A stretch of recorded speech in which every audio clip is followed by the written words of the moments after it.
The first scream came from beneath the earth on a Tuesday night, though no one at Whitmore Plantation would admit they heard it. By Friday, 5 buildings had burned to ash, and the family that had ruled those cotton fields for 3 generations was loading their finest silver into carriages by moonlight, their hands shaking so badly the forks clattered like bones. This is the story of what crawled out of that grave, and the man who should have left it buried. Georgia clay holds secrets better than most soils. It's thick, red as dried blood, and when you dig deep enough, it remembers everything pressed into it. Cotton roots, chains, prayers whispered into darkness. In the autumn of 1842, that clay remembered something new.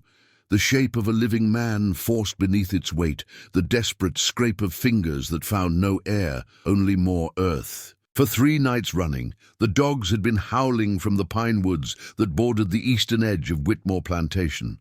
Not the hunting howl that meant they'd treed a raccoon or caught scent of deer. This was different. A sustained, mournful wailing that made the house slaves cross themselves and the field hands fall silent at their evening fires. Old Cato, who'd been at Whitmore longer than anyone could remember, said it was a death howl, said the dogs could smell what was coming. Master Richard Whitmore heard it from his study on the 2nd floor of the great house, a Georgian-style mansion with white columns that gleamed in the moonlight like bleached bone. He heard it and poured himself another 3 fingers of Kentucky bourbon, his 3rd glass since supper. His wife, Eleanor, heard it from her bedroom where she sat at her vanity, brush frozen mid-stroke through her greying hair, staring at her own reflection as if she no longer recognized the woman looking back.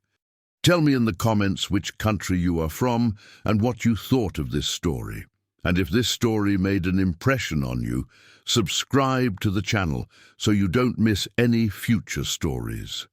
Their son, Thomas, heard it from the overseer's cottage where he'd been staying since the incident. He heard it and smiled. The howling came from deep in the pines, past the cotton fields that stretched like an ocean of white in the late September harvest, past the quarters where 200 enslaved souls lived in wooden shacks that leaked when it rained, past the whipping post that stood in the center of the yard, like a sundial marking time in blood and scar tissue. The pines were old-growth, virgin timber that had never felt an axe, and they made a sound when the wind moved through them, a whisper that the Creek people said was the voice of the land itself, speaking to those who still knew how to listen. Tala knew how to listen. He was 43 years old, though his face carried the kind of weathering that made exact age irrelevant. Creek on his father's side, his mother had been Seminole, and he'd spent his childhood moving between worlds before both worlds decided they had no place for people like him. The Indian Removal Act had driven most of his people west on the Trail of Tears 14 years earlier, but Tala had slipped through the cracks, too white-looking to be forced onto the trail, too Indian to be welcomed in white society, too aware of what compromise cost to join those who'd chosen to pass. He lived alone in a cabin he'd built himself about 3 miles from the plantation, on land that technically belonged to the Whitmores, but that they'd never bothered to claim. It sat in a clearing by the Ocmulgee River, surrounded by pines and sweet gum trees, and he made his living trapping beaver, muskrat, fox, raccoon. He sold the pelts in Macon, a day's walk north, and spoke to as few people as possible. He had a reputation for being strange, for talking to animals, for knowing things he shouldn't know. White folks called him the Indian and left him alone, which was exactly how he preferred it. He had one companion, a blue-tick coon hound named River, because that's where Tala had found him 7 years ago, half drowned and tangled in fishing line, whimpering on the muddy bank. River had been with him ever since, sleeping across his feet at night, following him on his trap lines, never more than 20 feet away, until 3 days ago when River had vanished at dawn. Tala had searched the woods for hours that first day, calling until his voice went hoarse, checking every trap line, every den and hollow he knew. Nothing. River had simply disappeared, as if the forest had swallowed him whole. The second day, Tala expanded his search, moving closer to the plantation boundary, a place he usually avoided. Still nothing, just that terrible howling that started each night when the sun went down. On the third day, Thursday, September 29th, 1842, Tala woke before dawn with a certainty pressing against his chest like a hand. River was alive. River was calling for him. And River had found something that couldn't be left alone. He gathered his equipment quickly. A canteen of water, his skinning knife, a length of rope, a small hand shovel he used for setting traps. The air was cool, touched with the first hint of autumn, and mist hung low over the river like the ghosts of all the prayers that had been sent upstream, hoping to reach freedom. Tala moved through the pre-dawn darkness with the confidence of someone who knew these woods as intimately as the lines on his own palms. The howling had stopped at sunrise, as it had the previous 2 mornings, but Tala knew where it had been coming from. A section of bottomland near the river, about half a mile from the plantation's eastern cotton fields. It was swampy ground, difficult to navigate, full of sinkholes and cypress knees that could break an ankle if you weren't careful. Not a place anyone would go unless they had reason. He found River just after 7 in the morning. The old hound was in a small clearing about 30 yards from the riverbank, digging with a frenzy Tala had never seen in him before. His paws were bloody, his muzzle caked with red clay, and he was whining between frantic scrapes at the earth. A sound of desperate urgency that made Tala's stomach tighten with dread. "River," Tala called softly. But the dog didn't even look up. Just kept digging, throwing earth behind him in great sprays, his whole body trembling with effort. Tala approached slowly, scanning the ground. The clearing was small, maybe 15 feet across, surrounded by young pines and thick underbrush. The earth had been disturbed recently. He could see that immediately. The soil was loose, darker than the surrounding ground, and there were footprints. Multiple sets, boots, not bare feet, white men's boots. And then he saw what River had uncovered. Fingers. They were reaching up through the soil, clawed and desperate, the nails torn away, the skin beneath a sick blue-grey that spoke of oxygen deprivation and time running out. The hand was frozen in a grasping position, as if trying to pull itself out of the earth through sheer will. Tala's breath caught in his throat. His mind catalogued the impossible thing he was seeing, trying to make it make sense. Bodies were buried in the ground. That was natural. That was normal, but bodies didn't reach. Bodies didn't claw. Bodies didn't have fingers that still held tension, still curved with desperate purpose, unless they weren't bodies yet. He dropped to his knees beside River and began to dig. His hands tore into the loose earth, working alongside the dog, pulling away handfuls of clay and loam. The soil came away easily, too easily. This hadn't been dug deep. This had been dug just deep enough. Just enough to cover. Just enough to suffocate. Just enough to teach a lesson. The hand emerged first, then the wrist, then the forearm. Dark skin, young skin, marked with old scars and new abrasions. Tala dug faster, his heart hammering against his ribs. River had moved to the other side of the disturbance and was digging there, uncovering what Tala realized must be the head. "Hold on," Tala whispered, though he didn't know if anyone could hear him. "Hold on, I'm coming." He scooped away more earth, revealing a shoulder, then a chest. The man, and it was a man, Tala could see that now, was lying on his back, his body twisted slightly to one side. He wore the rough homespun shirt and trousers of a field slave, both torn and mud-caked. Around his neck was a rope, tied tight, the kind of rope you'd use to tether a horse or hang laundry, or to make sure someone couldn't struggle free. River had uncovered the face now, and Tala crawled over to see. The man was young, maybe 25, with features that suggested mixed heritage. African, certainly, but perhaps native as well, in the high cheekbones and the set of his jaw. His eyes were closed, his lips slightly parted, and his face was covered in a thin layer of soil that made him look like a clay sculpture, something not quite finished, not quite real. But his chest, His chest was moving, barely. The shallowest rise and fall, almost imperceptible, but there. He was breathing. Somehow, impossibly, this man had been buried alive and was still breathing. Tala didn't waste time marveling. He pulled his knife and cut the rope from around the man's neck, then scooped away the remaining soil from his torso and legs. The man had been buried in a shallow grave, no more than 8 inches deep in most places, a foot at the deepest point over his chest, just enough to trap him, just enough to let him know he was going to die slowly. "River back," Tala commanded, and the dog obediently moved aside. Tala worked his arms under the man's shoulders and knees and lifted, grunting with effort. He wasn't a large man, but he was dead weight, or nearly dead weight, and Tala staggered as he got to his feet. The man's head lolled against Tala's shoulder, and he made a sound, a wet, rattling wheeze that was the most terrible thing Tala had ever heard. It was the sound of lungs that had been without proper air for too long, of a body that had given up on life but hadn't quite figured out how to die. Tala began walking toward his cabin. It was almost a mile through difficult terrain, and he was carrying a full-grown man, but he didn't let himself think about the distance or the difficulty. He just walked, one foot in front of the other, River trotting ahead to scout the path, looking back frequently to make sure Tala was still following. Twice on the journey back, the man in Tala's arms convulsed, his whole body seizing in a way that nearly made Tala drop him. Each time, Tala stopped, waited for the seizure to pass, then continued walking. The second time, the man's eyes opened, just for a moment, and Tala found himself looking into pupils so dilated they were almost entirely black, surrounded by bloodshot whites that looked like cracked clay.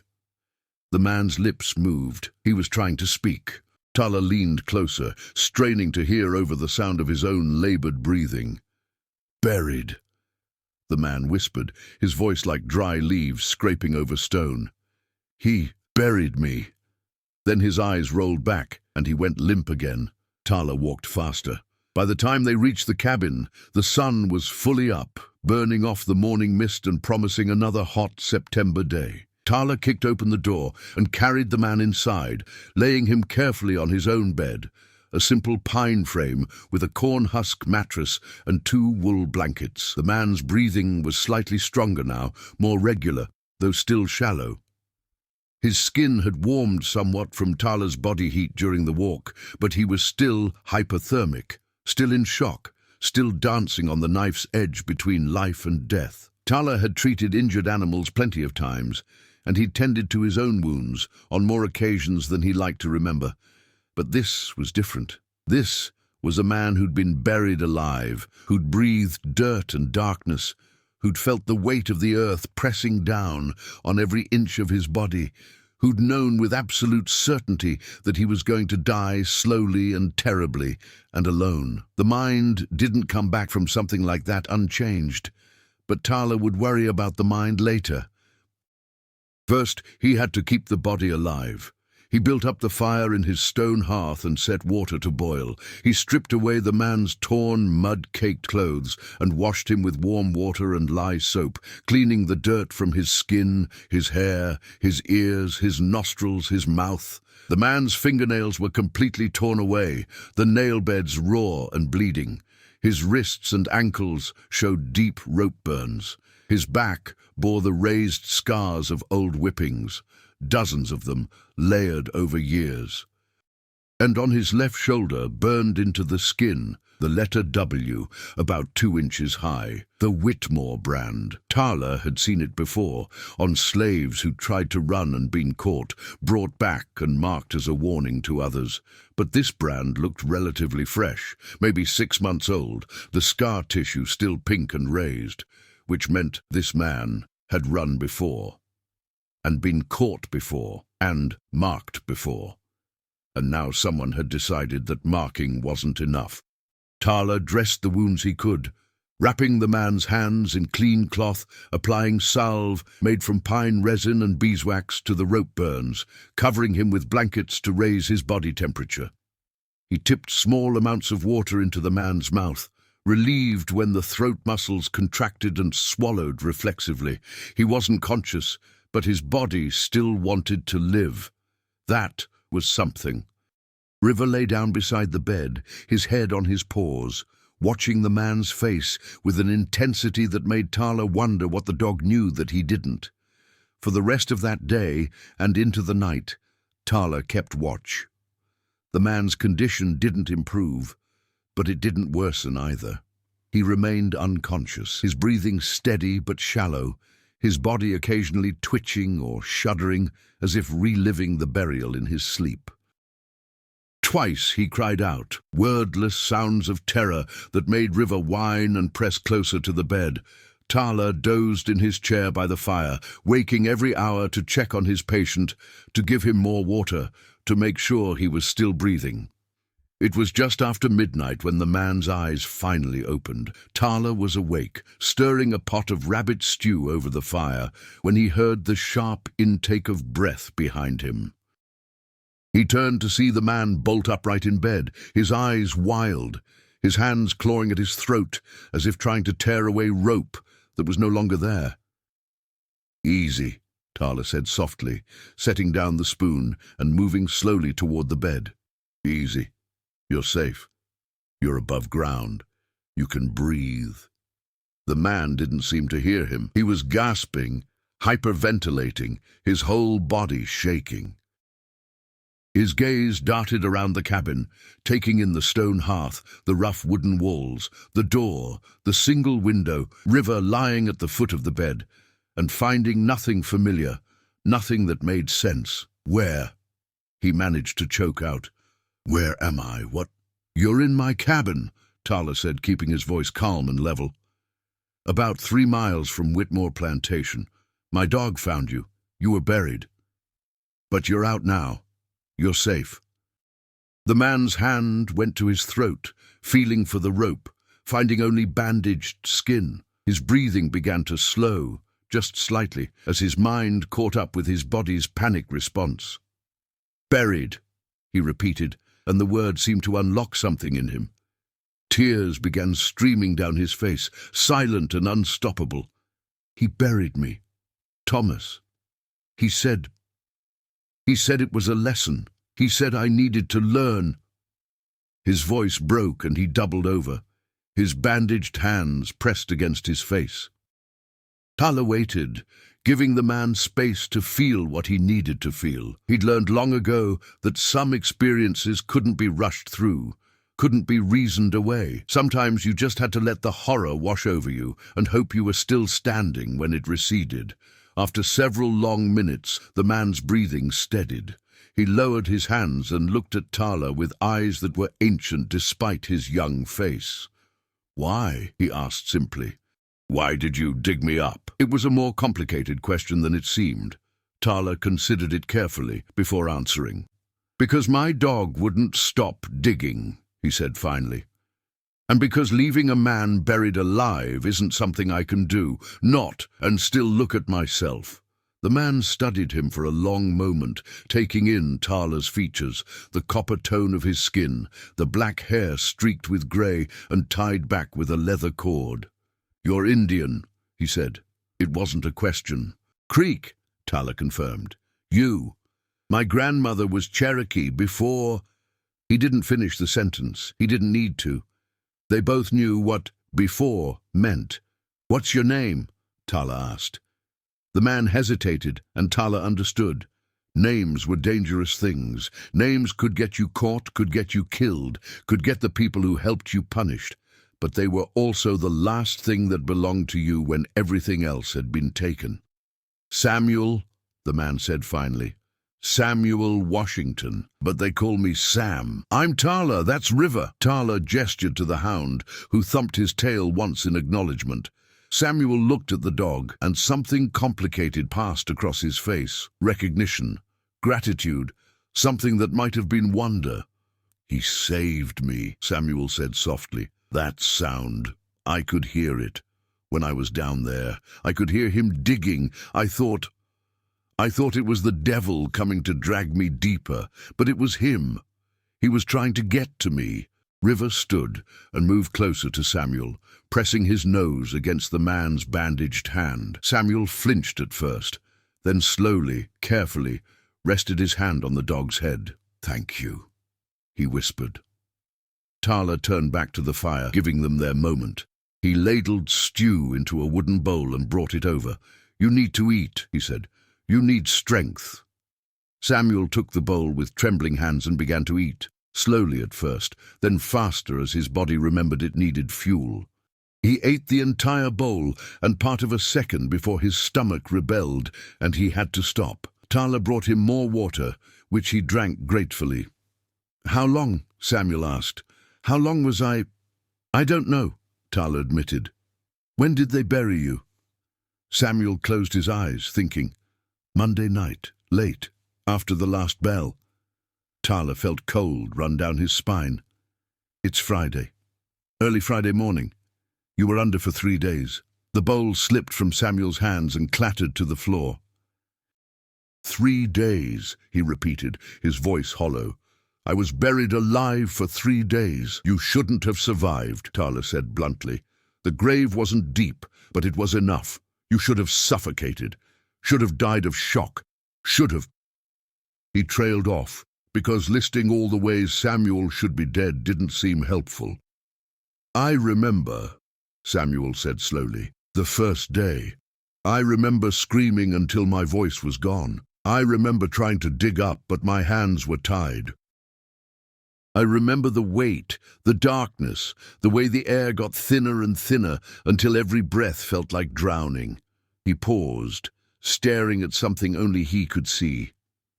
"The second day, I couldn't move anymore. I just lay there, feeling the earth pressing down, feeling my body shutting down piece by piece. I prayed, I cursed, I begged.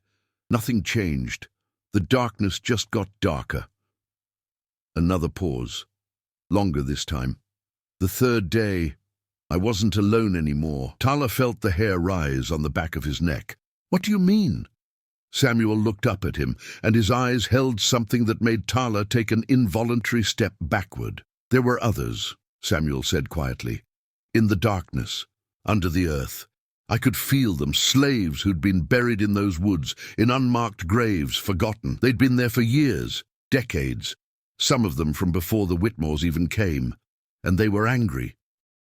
He reached up with a bandaged hand and touched his chest over his heart. "They went inside me. I felt them. They said—" His voice dropped to a whisper. "They said it wasn't my time. They said I had work to do. They said the Whitmores needed to learn a lesson too, a real lesson." Tala wanted to dismiss this as fever dreams, as the hallucinations of a dying mind. But something in the way Samuel spoke, the certainty in his eyes, the cold that had settled into the cabin despite the fire, something made him believe. "What kind of lesson?" Tala asked, though part of him didn't want to know the answer. Samuel smiled, and it was the most terrifying expression Tala had ever seen on a human face. "Fire," Samuel said simply. "Everything they built on our backs, on our blood, on our bones, it all burns."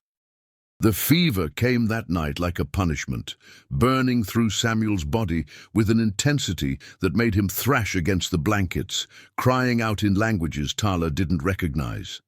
Sometimes it was English, broken and desperate. Sometimes it sounded older, guttural, rhythmic, like chanting. River stayed pressed against the bed, whining softly whenever Samuel's convulsions grew worse. Tala worked through the darkness, applying cool cloths to Samuel's forehead, forcing water between his cracked lips, holding him down when the seizures threatened to throw him from the bed.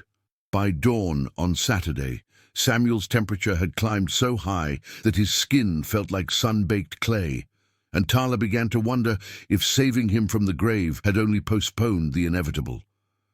But just before sunrise, the fever broke.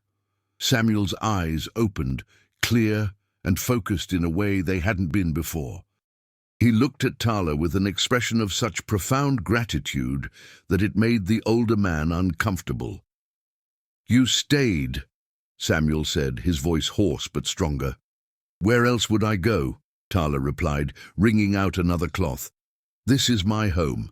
Samuel tried to sit up, grimacing at the pain in his muscles. Every inch of his body ached from the burial, from the oxygen deprivation, from lying motionless for 3 days while the earth tried to claim him. Tala helped him into a sitting position, propping him against the wall with folded blankets. "I need to tell you something," Samuel said. "About what happened. About why Thomas Whitmore buried me." Tala settled into his chair by the fire. Outside, the first light of morning was turning the sky the color of old bruises. "Tell me." Samuel took a shaky breath. "I've run 4 times. First time I was 17. Made it 20 miles before the dogs caught me. They brought me back, whipped me, put me in the box for a week." He touched his shoulder where the brand was. "Second time, 2 years later, I made it to the river. Thought I could follow it north. The patrollers caught me at a crossing. That's when they branded me. Said I needed to wear my crime on my skin." He paused, gathering strength to continue. "Third time, I was smarter. Waited for winter, covered my trail, moved at night. Made it almost to the Tennessee border before a bounty hunter tracked me down. He brought me back in chains. Master Richard wanted to sell me south to the sugar plantations in Louisiana. That's a death sentence. Nobody survives more than 5 years in those fields. But Thomas—" Samuel's jaw tightened. "Thomas convinced his father to keep me. Said he could correct my behavior. Said he had methods." "What kind of methods?" Tala asked, though the dread in his stomach told him he already knew. "Psychological ones," Samuel said bitterly. "Thomas studied at the university in Athens, read books about the human mind, about breaking spirits without breaking bodies. He said physical punishment was crude, inefficient. He wanted to break something deeper." Samuel's hands clenched into fists, despite the pain from his torn fingernails. "He started with isolation. Kept me in a root cellar for 3 months. No light, minimal food. When I came out, I couldn't speak properly anymore, couldn't remember my own mother's face clearly. Then he moved to manipulation, rewarding me when I was compliant, punishing others when I wasn't, made me watch while he whipped children for my infractions, made me responsible for their pain." Tala felt sick. He'd heard stories of overseers who used similar tactics, but hearing it described in such clinical detail made it worse somehow, more real. "The 4th time I ran," Samuel continued, "was 3 weeks ago, September 7th. I didn't plan it. I just couldn't take it anymore. Thomas had started bringing me into the main house, making me serve at dinner parties, showing me off to his friends as an example of his reformation techniques. Like I was a dog he'd trained. That night, after one of those dinners, something inside me just broke. Or maybe it finally healed, I don't know. But I ran." "And they caught you," Tala said. "Thomas caught me personally. 3 days later at the river crossing, same place as before. But this time he didn't bring me back for whipping or branding or selling. He brought rope and a shovel." Samuel's voice went flat, emotionless, as if he were describing something that had happened to someone else. "He said I needed to understand the permanence of my situation. He said running was like being dead. You disappeared, you were forgotten, you were buried in the past. He said he was going to make that metaphor literal. He buried you alive to teach you a lesson," Tala said, and the words tasted like poison. "Yes, but he made a mistake." Samuel looked up, and his eyes held that strange light again, that unsettling quality that made him seem older than his years. "He buried me in a place where other lessons had already been taught, where other bodies had been left to rot in unmarked graves. And those spirits, they were done being buried." Before Tala could respond, River suddenly stood, his hackles raised, a low growl building in his throat. He was staring at the door, his whole body tense. Tala grabbed his rifle from above the mantel and moved to the window, peering carefully through the gap in the shutters. The morning sun was just cresting the trees, throwing long shadows across the clearing around his cabin. At first, he saw nothing unusual.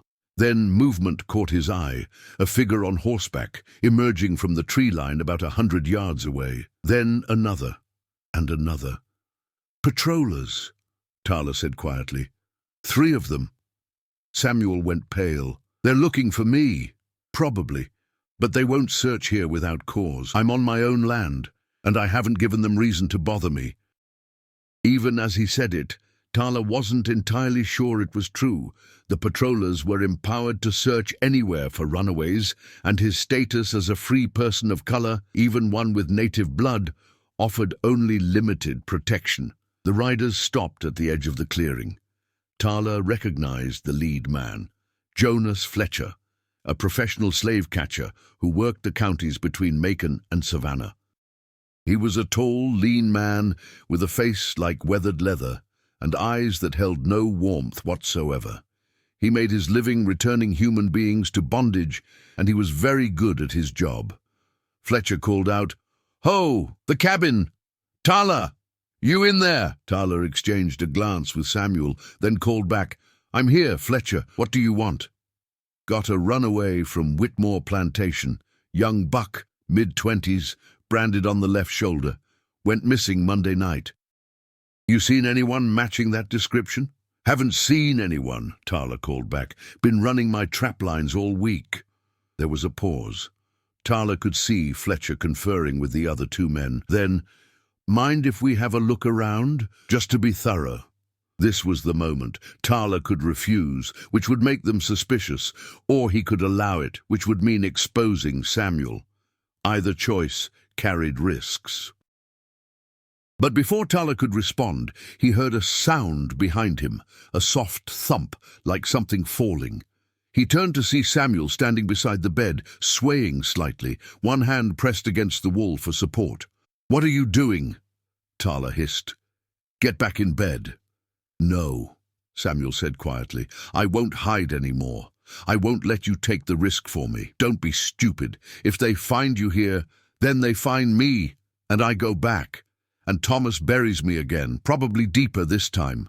Samuel's voice was steady, accepting. "But I won't let them hurt you for helping me. You saved my life, that's enough." He started toward the door, his legs barely holding him upright. River moved to block his path, but Samuel pushed past the dog gently. "Samuel, wait!" Tala began. The door exploded inward, not from being kicked or shouldered open, but as if something had struck it with tremendous force from outside. The wooden planks shattered, splinters flying inward like shrapnel. Tala ducked instinctively, pulling Samuel down with him. From outside came screaming. Tala scrambled to the broken doorway and looked out. What he saw made no sense. Fletcher's horse was on fire, not its mane or tail, but the entire animal, flames engulfing it from hooves to ears. The horse was shrieking, a sound Tala had never heard a horse make, while Fletcher tried desperately to dismount. But his foot was caught in the stirrup, and the more he struggled, the more the flames seemed to spread, jumping from the horse to his leg, climbing up his body like a living thing. The other 2 patrollers had their own problems. Their horses were rearing and bucking, eyes rolling white with terror, trying to throw their riders. One succeeded, sending his rider crashing to the ground with a sickening thud. The moment the man hit the earth, he began screaming that something was pulling him down, that the ground was swallowing him. His companions watched in horror as he sank into soil that had been solid moments before, the earth opening beneath him like a mouth. Fletcher finally freed himself from his burning horse and rolled on the ground, trying to extinguish the flames on his clothing. But they wouldn't go out. They burned without consuming, without smoke, a supernatural fire that defied logic. Tala stood frozen, his mind unable to process what he was witnessing. Beside him, Samuel had made it to his feet, one hand braced against the doorframe. He was staring at the scene with an expression that was equal parts horror and satisfaction. "I told you," Samuel said softly. "They're not finished. The ones who were buried, the ones who were forgotten, they're going to burn it all down." As if in response to his words, the flames on Fletcher intensified. The slave catcher's screams reached a pitch that didn't sound human anymore, then abruptly cut off. His body convulsed once, twice, then went still. The flames continued to burn, but Fletcher no longer moved. The remaining patroller, the one still mounted, had seen enough. He wheeled his terrified horse around and spurred it back toward the tree line, not looking back, not caring about his companions. The sound of hoofbeats faded into the distance. The man who'd been pulled into the ground had stopped screaming. His arms were still visible, still scrabbling at the surface, but the rest of him had been consumed by earth that shouldn't have been able to swallow anything. As Tala watched, those arms began to sink lower, lower, until only the fingers remained, clutching desperately at grass and roots. Then they too disappeared. The clearing fell silent except for the crackle of supernatural flames and River's low, continuous whine of distress. Tala turned to Samuel, who had slumped against the doorframe, his face grey with exhaustion. "What did you do?" Tala whispered. "Nothing," Samuel said, and he sounded almost sad. "I didn't do anything. They did. The spirits in that grave, the ones who've been buried and forgotten for decades, for generations. They're using me as a bridge, I think, a way back into the world. And they have scores to settle. This is murder," Tala said, though the word felt inadequate for what he'd just witnessed. "Is it?" Samuel looked at him with those ancient eyes. "Or is it justice? How many slaves has Fletcher dragged back to bondage? How many has he beaten, branded, crippled, killed? How much suffering has he caused in service of an evil system?" "That's not for us to judge," Tala said, but his voice lacked conviction. He'd seen too much injustice in his life, had watched his own people driven from their lands, had witnessed the daily horrors of slavery without being able to do anything about it. Part of him, a dark, angry part he usually kept buried, felt satisfaction at seeing men like Fletcher receive their own form of terrible justice. "No," Samuel agreed, "it's not for us to judge, but apparently it's for them." He gestured vaguely at the ground, at the air, at the invisible forces that had just killed two men in ways that defied natural law. Tala looked back at the clearing. Fletcher's body had stopped burning, but it was unrecognizable now, charred beyond identification. The ground where the other patroller had been swallowed showed no sign of disturbance, as if the earth had simply closed over him and forgotten he'd ever existed. "We need to leave," Tala said suddenly. "The third one will bring back more men. They'll think we did this. They'll what?" Samuel interrupted. "Hang us? Bury us? We're already dead men, Tala. You for helping a runaway slave. Me for being one. The only difference is whether we die running or die standing still. There are more choices than that," Tala argued. "Are there?" Samuel pushed away from the door frame and took 3 wobbly steps back into the cabin. "Because from where I'm standing, the choices got narrowed down the moment you pulled me out of that grave.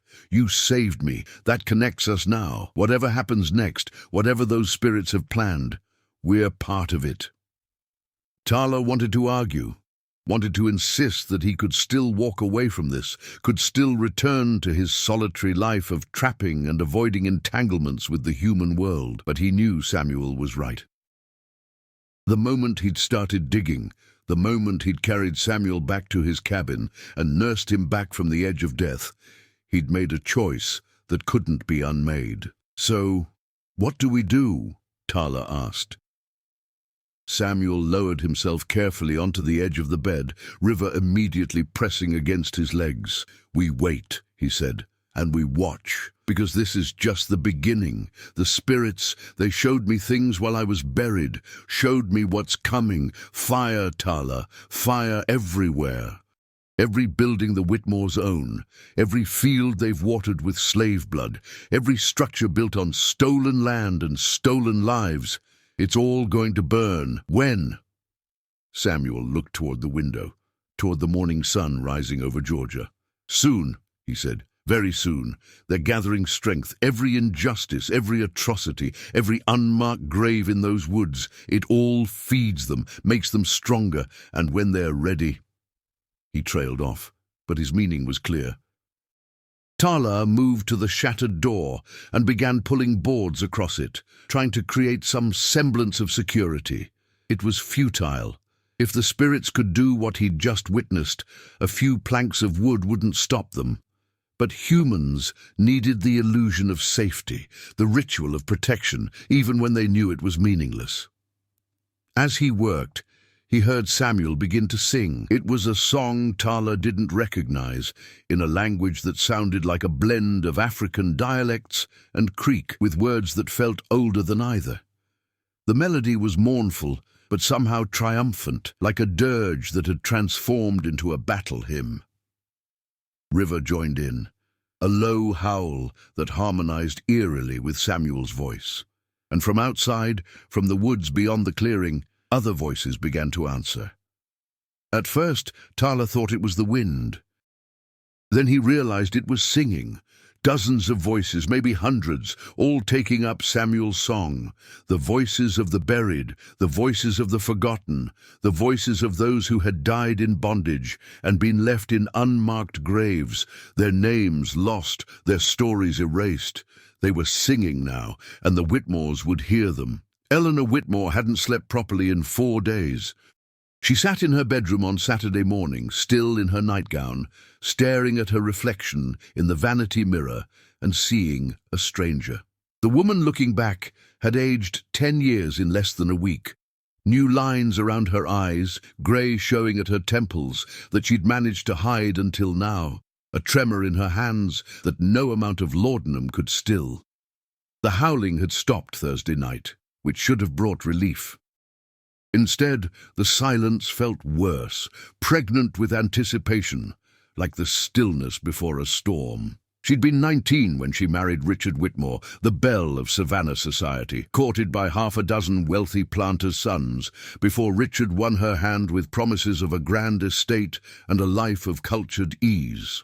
23 years later, she was 42 and felt ancient. The grand estate had been built. The life of cultured ease had materialized, at least in its external trappings. But somewhere along the way, Eleanor had lost the ability to see herself as anything other than a prop in someone else's drama. She heard shouting from downstairs, Richard's voice loud and angry, something about the overseer's cottage, something about Thomas. Eleanor closed her eyes. Thomas, her son. 26 years old, educated at the University of Georgia, well-read and articulate and charming when he wanted to be. Also cruel in ways that made Eleanor's blood run cold, though she'd never admitted that to anyone, barely even to herself. She'd seen it first when he was 12, when he'd drowned a litter of kittens in the pond behind the house, one by one, with scientific precision, timing how long each one struggled before going still. She'd found him afterward, his hands still wet, making notes in a leather journal. When she'd confronted him, he'd looked at her with eyes that held no remorse, only curiosity about her reaction. "I was conducting an experiment, Mother," he'd said calmly, "about the survival instinct and how it varies between individuals of the same species." She should have done something then, should have gotten him help, or at least acknowledged that something was deeply wrong with her son. Instead, she'd slapped him, told him never to speak of it again, and spent the next 14 years pretending that incident had been an aberration, a childhood cruelty he would outgrow. He hadn't outgrown it. He'd refined it. The shouting downstairs intensified. Eleanor forced herself to stand, to put on her dressing gown, to descend the curved staircase to the main floor of the mansion. She found Richard in his study, red-faced and pacing, while the house butler, Moses, a dignified man in his 50s who'd been with the family since before Thomas was born, stood near the door with a carefully neutral expression. "What's happened?" Eleanor asked, though part of her didn't want to know. Richard whirled to face her. "Fletcher is dead, and Peterson. Both of them." Eleanor felt the room tilt slightly. "Dead? How?" "Moses, tell her," Richard commanded. Moses cleared his throat delicately. "The third patroller, Mr. Davis, returned about an hour ago. He was distraught, incoherent at first, but he claims that Mr. Fletcher and Mr. Peterson were killed while investigating the Indian's cabin.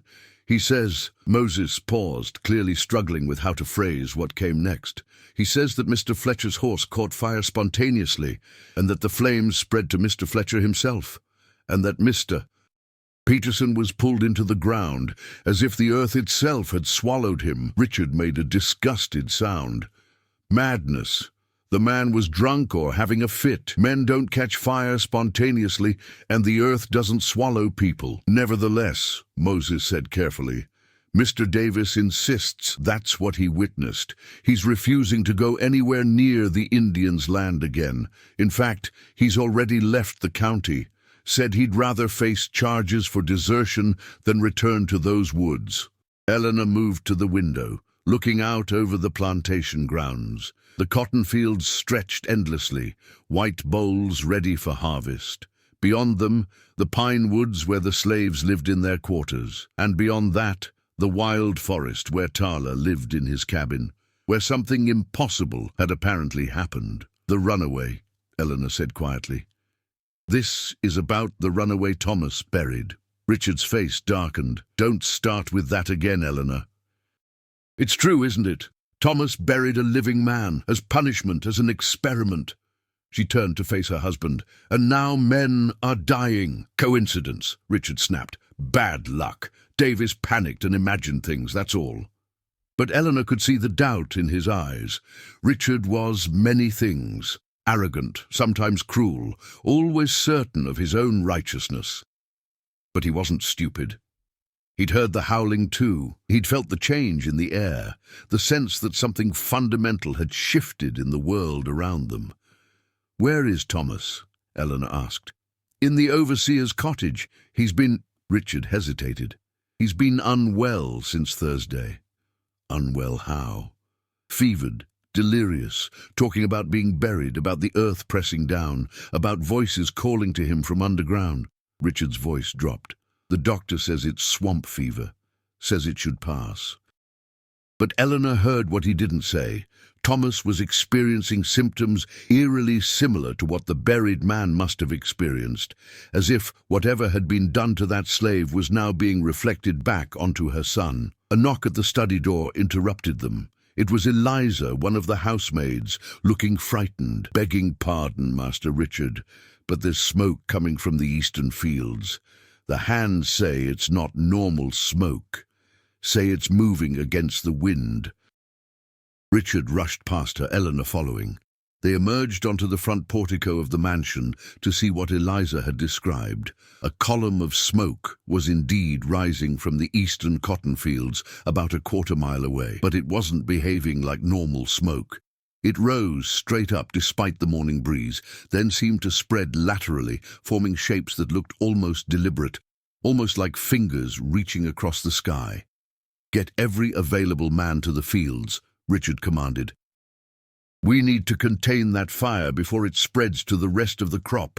But even as he spoke, Eleanor saw more smoke beginning to rise from other points around the plantation. The stables, the gin house, the overseer's cottage where Thomas lay in his fever. All of it starting to burn at once. Richard saw it too. His face went pale. "This isn't possible. Multiple simultaneous fires. That's not natural. Someone is doing this deliberately." "No," Eleanor said softly. "Something is doing this deliberately, and I don't think it's going to stop." She was right.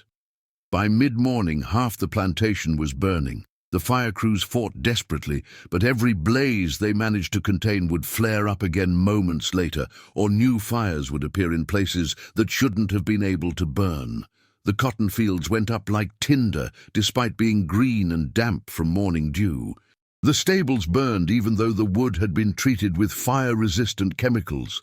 The gin house exploded in flames that turned blue and green, colors fire shouldn't make, and everywhere, in the smoke and the flames, people swore they saw faces, dozens of them, hundreds, the faces of the dead, watching as everything the Whitmores had built came down around them. The enslaved population reacted to the fires in different ways. Some fought alongside the white firefighters, trying to save their quarters, their few possessions. Others stood back and watched with expressions that ranged from fear to grim satisfaction. A few began to sing, the same song that had been echoing through the woods, the dirge that had become a battle hymn. By noon, Richard made the decision to evacuate the main house. Servants rushed through the mansion, gathering important documents, family heirlooms, Eleanor's jewelry, Richard's guns. Carriages were loaded with whatever could be saved. The enslaved house staff were told to pack only essentials and prepare to move to the quarters, which so far had been spared from the flames. Eleanor supervised the packing of her personal items mechanically, her mind elsewhere. She kept thinking about the runaway. Samuel, someone had said his name was. Samuel Washington. She tried to remember if she'd ever seen him, if she'd ever looked him in the face, ever registered him as a human being rather than just another piece of property on the plantation inventory. She couldn't remember. In 23 years of living here, surrounded by hundreds of enslaved people, she'd trained herself not to see them as individuals. It was easier that way. Easier not to think about the suffering, the injustice, the profound wrongness of the entire system if you just didn't look too closely, didn't acknowledge their humanity. Now that refusal to see felt like complicity in something monstrous. Mother. Eleanor turned to find Thomas standing in her doorway. He looked terrible, skin grey and clammy, eyes fever-bright, leaning against the doorframe for support. He was still in his nightshirt, his feet bare. "Thomas, you should be in bed," Eleanor said automatically. "Everything's burning," Thomas said, his voice hoarse. "I can feel it. I can feel them." "Feel who?" "The ones I buried." Thomas took a stumbling step into the room. "Not just Samuel. All of them. Everyone who's been put in the ground on this land for the past 70 years. They're awake now, and they're angry." Eleanor felt her chest tighten. "What are you talking about? You buried one man. One." Thomas laughed, a sound that bordered on hysteria. "You think Samuel was the first? Mother, I've been experimenting for years, testing theories about punishment, about breaking the human spirit. Some of those experiments required disposal, burial in the woods where no one would find them, where no one would ask questions." Eleanor couldn't breathe. "How many? Does it matter?" Thomas's eyes weren't focusing properly. "They're all here now, all of them. I can hear them calling my name. They say—" He swayed, catching himself on a chair. "They say I'm going to join them. They say I'm going to learn what it feels like to be buried while you can still scream." "That's the fever talking," Eleanor said, but her voice shook. "You're delirious." "Am I?" Thomas looked at his hands, which were trembling violently. "Then why can I feel dirt under my fingernails, even though I just washed them? Why do I taste earth when I try to breathe? Why does it feel like there's weight pressing down on my chest, getting heavier by the hour?" He lifted his nightshirt, revealing his torso. Eleanor gasped. His skin was covered in what looked like bruises, but on closer inspection they were more like impressions, the kind of marks that would be left if someone had been pressed forcefully against rough ground. "It's spreading," Thomas said quietly. "Started on my back. Now it's everywhere. It's like I'm being pushed into the earth, inch by inch, even though I'm still standing here." A crash from downstairs interrupted them. Shouts of alarm. Eleanor rushed to the window and looked down to see that part of the mansion's first floor was now on fire, the flames climbing the exterior walls with unnatural speed. "We have to go," Eleanor said urgently. "Right now." "The whole house is going to—" She turned back to find Thomas collapsed on the floor, convulsing. His mouth was open, but instead of words, dirt was spilling out. Actual dirt, dark and loamy, pouring from his throat as if someone had filled his lungs with earth. Eleanor screamed for help. Moses appeared moments later, took in the scene, and immediately bent to help Thomas. But the moment Moses touched him, the convulsions stopped. Thomas's eyes opened wide, staring at something only he could see. "They're here," he whispered, and more dirt fell from his lips. "They're taking me down. Mother, I'm sorry. I'm so sorry. But it's too late. It's—" His words cut off as his body went rigid. Then, impossibly, he began to sink. Not falling through the floor, but sinking into it, as if the solid wood planks had become quicksand. Moses tried to pull him back, but it was like fighting against enormous weight. Thomas sank inch by inch, his eyes wide with terror, his mouth open in a silent scream as dirt continued to pour from his throat. Eleanor grabbed his arms, pulling with all her strength, but it made no difference. Thomas sank to his shoulders, then his neck, then his chin. The last thing Eleanor saw was his eyes, looking up at her with a mixture of terror and something that might have been recognition, finally understanding in his last moments what he'd done to others. Then he was gone, pulled completely through the floor, leaving only a human-shaped depression in the wood that slowly filled with dark soil. Eleanor and Moses stared at the spot where Thomas had been. From below they heard screaming, other servants reporting that Thomas's body had appeared in the basement, half buried in the dirt floor, his face frozen in an expression of absolute horror. "We need to leave," Moses said gently, taking Eleanor's arm. "Now, ma'am." "The house won't stand much longer." Eleanor let herself be led down the stairs, through halls filled with smoke and flames, past servants grabbing final items before fleeing. Richard met them at the front door, his face soot-stained, his expression shattered. "Thomas?" he asked, though Eleanor could see he already knew. "Gone," Eleanor said simply. "The earth took him. Just like he took Samuel." Richard's face crumpled. For a moment, he looked like he might collapse. Then he straightened, forcing himself to stand tall. "Get in the carriage. We're leaving. Now." They emerged from the mansion to find the entire plantation in chaos. Fire everywhere, consuming buildings, fields, everything the Whitmores had spent generations building. Enslaved people were streaming toward the main road, some carrying possessions, some carrying nothing, all heading away from the flames. No one was trying to stop them. The overseers had fled. The patrollers had fled. The entire structure of control and violence that had kept the plantation running had simply dissolved in the face of something that couldn't be whipped or threatened or sold. Richard, Eleanor, and a handful of loyal servants climbed into 2 carriages and fled down the oak-lined drive that led away from the plantation. Eleanor looked back once, seeing the mansion, her home for 23 years, completely engulfed in flames. The fire formed shapes in the smoke, faces watching them go, and she could swear she heard voices in the roar of the flames. They were singing, the same song Samuel had sung, the dirge that had become a battle hymn. And underneath it all, another sound, laughter. The laughter of those who'd been silenced for too long, finally finding their voice. Tala and Samuel stood at the edge of the clearing, watching the smoke rise from the direction of Whitmore Plantation. It formed a column visible for miles, dark and thick, like a monument to everything that had just burned. Samuel had grown stronger over the past hours, fed by something that wasn't food or water. He stood straighter now, moved with more confidence, and his eyes held a light that was both terrible and exhilarating. River stayed close to him. The dog's behavior changed as well, more alert, more purposeful, as if he understood that his role had shifted from companion to guardian. "It's done," Samuel said softly. "The plantation is gone. Everything they built on stolen lives, on stolen land. It's all ash now." Tala didn't respond immediately. He was thinking about the people who'd lived on that plantation, the 200 enslaved souls whose lives had been defined by that place, for better or worse. What happens to them now, the ones who worked those fields? "They're free," Samuel said simply. "The Whitmores are gone.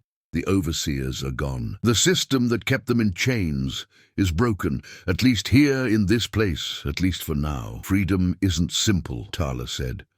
"Where do they go? How do they survive? The patrollers will be looking for runaways throughout the county. Bounty hunters will come. Other plantation owners will try to claim them." "I know," Samuel acknowledged. Freedom is complicated, but it's still better than bondage. Even complicated freedom, even dangerous freedom. He turned to face Tala fully. Some of them will head north. Some will try to blend into free black communities in cities like Savannah or Charleston. Some will hide in the swamps and forests, living on the margins. And some, he paused, some will stay and fight, because this isn't over. What happened here, it's just the beginning. Beginning of what?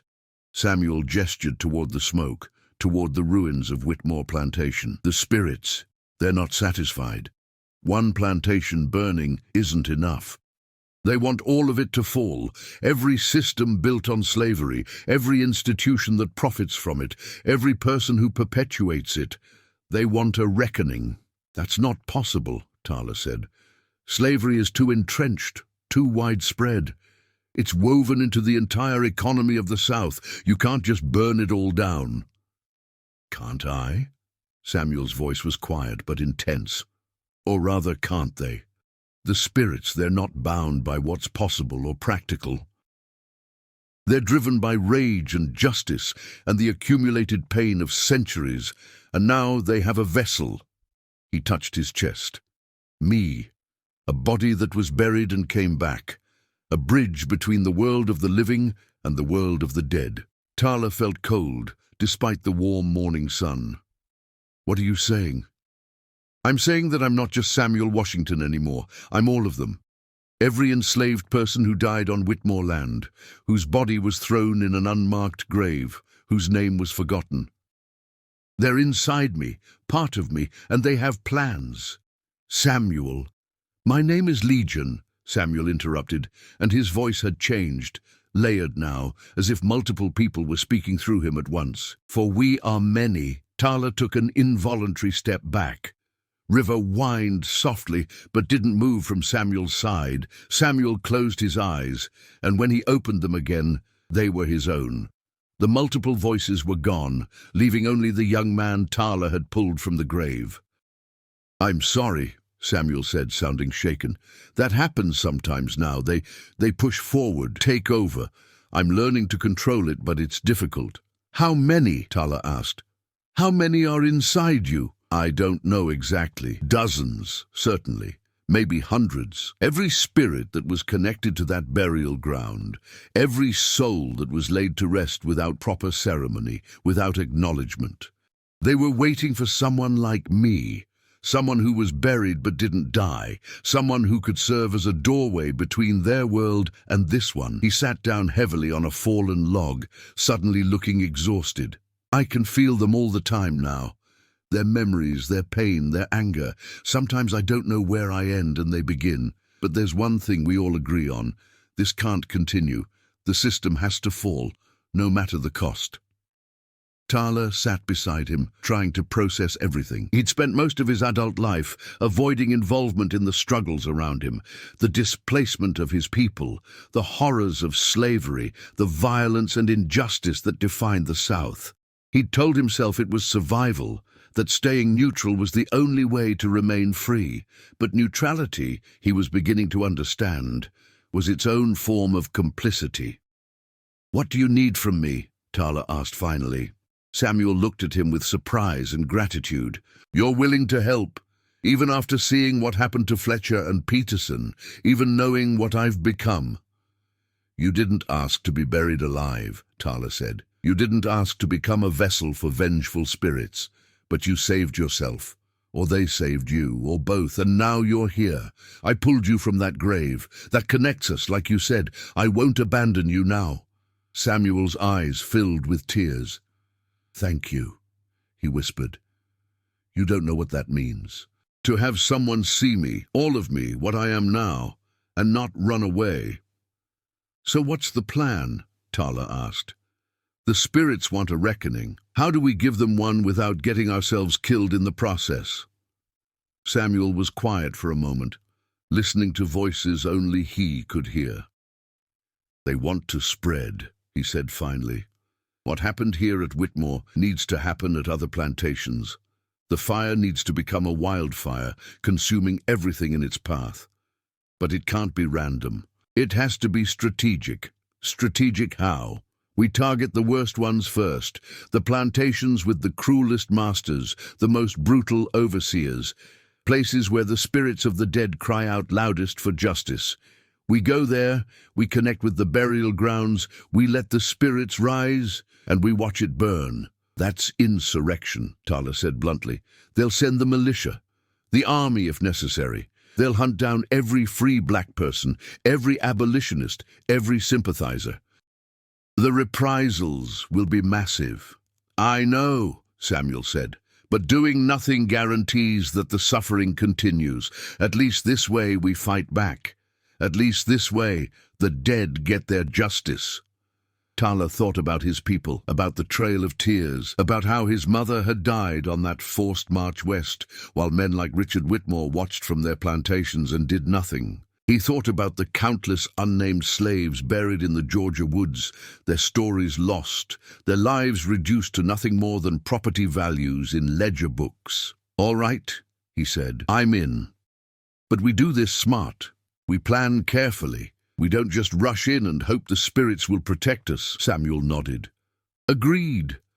We need information first. We need to know which plantations are vulnerable, where the burial grounds are, how to approach without being seen." "I know someone who might help," Tala said slowly. "There's a network, free black folks, some whites who oppose slavery, a few Indians who survived the removal. They pass information, help runaways, coordinate resistance. I've never been part of it, but I know how to make contact." "Then that's where we start," Samuel said. He stood, steadier now, and looked toward the smoke still rising from Whitmore. "But first, we need to go back there, to the plantation. The spirits are calling. There's something they want us to see." Tala felt his stomach clench with dread. "Samuel, the whole place is probably crawling with militia by now. Going back would be suicide." "Maybe," Samuel agreed, "but we're already dead men walking, remember? And the spirits, they insist there's something at the mansion ruins, something important, something that will help us understand what comes next." Tala looked at River, who was watching both of them with intelligent eyes. The dog gave a soft bark, almost like agreement. "Fine," Tala said, standing, "but we go carefully. We stay in the woods, use the tree line for cover. At the first sign of militia, we retreat." "Agreed," Samuel said. They set off through the pine forest, moving parallel to the road, but staying hidden among the trees. Tala led the way, using skills learned in childhood, reading the forest, moving silently, leaving no trail. Samuel followed, with River bringing up the rear, all three of them moving like ghosts through the morning light. It took them 2 hours to reach the edge of Whitmore property. They could smell the smoke long before they saw the ruins, thick, acrid, mixed with other odors that Tala didn't want to identify. When they finally found a vantage point overlooking the plantation, they stopped to survey the damage. It was total. The mansion was nothing but a charred skeleton, its white columns blackened and cracked, its roof completely gone. The outbuildings had fared no better. The stables, the gin house, the overseer's cottage, all reduced to ash and rubble. The cotton fields were scorched earth, nothing left but blackened stalks and smoke. Even the oak trees lining the drive had burned, their massive trunks split and smoking. But the quarters where the enslaved people had lived, those structures still stood, untouched by flame. It was as if the fire had been selective, knowing exactly what to destroy and what to spare. "The spirits protected them," Samuel said quietly. "The quarters, the places where the enslaved lived. They didn't want to burn those." Tala nodded slowly. It made sense in a terrible way. The fire had been about justice, not indiscriminate destruction. They waited and watched. There were people moving through the ruins.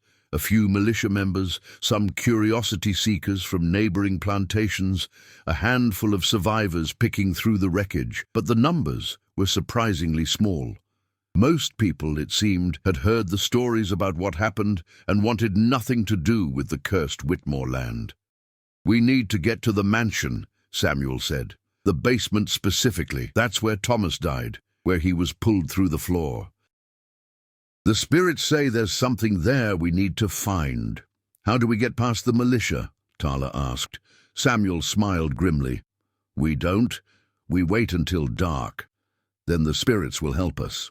They settled in to wait, hidden in a thick stand of pines about 200 yards from the mansion ruins. Tala shared jerky and water from his pack. Samuel ate little, claiming he wasn't hungry, that he drew sustenance from other sources now. River accepted pieces of jerky gratefully, then curled up at Samuel's feet and went to sleep. As the day wore on, the militia presence thinned. By late afternoon, only 2 men remained, standing guard near what had been the front entrance to the mansion. They looked nervous, jumping at shadows, constantly scanning the tree line as if expecting something to emerge. The sun set in shades of orange and red that looked like the fire still burning. Twilight came, then darkness. The 2 militiamen built a small fire for light and warmth, their rifles close at hand. Now, Samuel whispered. He stood and began walking toward the mansion ruins, not hiding, not trying to be stealthy, just walking calmly across the open ground as if he had every right to be there. Tala grabbed his arm. What are you doing? They'll see you. I know, Samuel said. That's the point. He pulled free and continued walking. Tala cursed under his breath, then followed, River at his side. They'd covered about half the distance when one of the militiamen spotted them. Halt! Who goes there? Samuel didn't answer, just kept walking. The militiamen raised their rifles. I said halt! Identify yourselves or we'll shoot! Samuel stopped about 30 feet from them, close enough for them to see his face in the firelight. My name is Samuel Washington, he said clearly, and I used to be a slave on this plantation. Both militiamen went pale. They'd obviously heard the stories about the runaway who'd been buried alive, about the supernatural fires, about the curse that had destroyed the Whitmores. That's not possible, one of them said, his voice shaking. You're dead. You died in the fire, or I was never really alive to begin with, Samuel finished. Maybe. Does it matter? The other militiaman aimed his rifle directly at Samuel's chest. I don't know what trick this is, but you're trespassing on private property. Leave now or I'll shoot. Shoot then, Samuel said calmly. The man hesitated, clearly unsettled by Samuel's lack of fear. His finger tensed on the trigger. Tala tensed, ready to throw himself at Samuel, to push him out of the line of fire. The rifle discharged with a loud crack that echoed across the ruins. But Samuel didn't fall. The bullet struck him in the chest. Tala saw the impact, saw the fabric of his shirt tear. But Samuel just stood there, unmoved, unhurt. He looked down at the hole in his shirt, then back up at the militiamen. I told you, he said, I'm already dead. You can't kill what's already been buried. Both men screamed and ran, dropping their rifles, abandoning their post, sprinting toward the road and not looking back. Their panicked shouts faded into the distance. Tala stared at Samuel in shock. How did you? I don't know, Samuel said honestly. He pulled his shirt aside, revealing unmarked skin where the bullet should have struck. The spirits, they protect me now. Or maybe I really am dead and just don't know it yet. Either way, we have work to do. They approached the mansion ruins. The fire had reduced most of it to rubble, but parts of the foundation remained, including the entrance to the basement. Stone steps led down into darkness, the air rising from below cold and dank despite the heat of the day. Samuel descended without hesitation. Tala followed more carefully, River pressed against his leg, both of them wary of what they might find below. The basement had survived better than the upper floors, though the ceiling was partially collapsed in places. Moonlight filtered through the gaps, providing dim illumination. Tala could make out old furniture, storage crates, wine racks, the mundane detritus of wealthy southern life. And in the center of the floor, a mound of dark earth. Samuel moved toward it like a moth to flame. The earth was piled about 3 feet high, forming a rough human shape. At the top of the mound, barely visible in the dim light, was a hand, a pale hand, fingers clawed, frozen in a gesture of desperate reaching. "Thomas," Samuel said softly, "they didn't let him go.